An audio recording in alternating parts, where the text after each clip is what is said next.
ug sayuta mituwa ko sa anak mamungtong Kristo nga Ginoo nato nga ginangkon sa lang sa Espiritu Santo ug anak ni Santa Maria Virgen.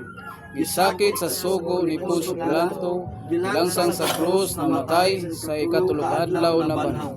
Gikan dinhi misaka siya ug nagalingkod sa tuong kamot sa mahal nga manggaong sa tanan.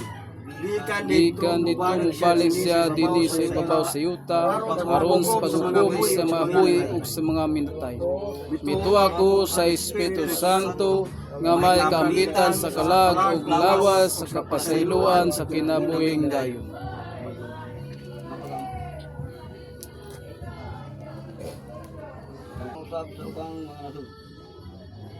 Patalinghogi na muyo kami kanimo. Alang sa mga ginikanan nga mga gusto magsulan ng mga ginikanon, mga kintalaan, alang sa mga kabus o sa mga masakiton.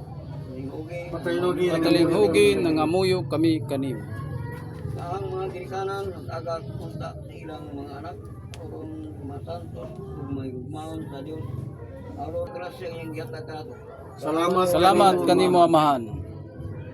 Gasa sa kinabuhi. Salamat kanimo amahan. Mayong paglawas aron kita magapin ang buhi. Salamat kanimo amahan.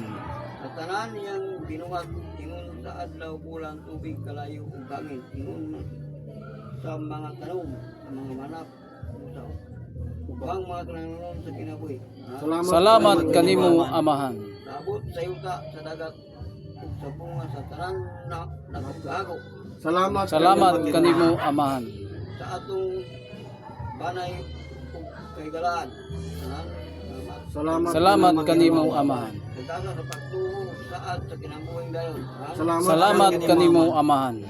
Usa muduyo kita sa mga anghel ug sa mga santos ug sa tanan nga nanimbahay sa tibuok kalibutan.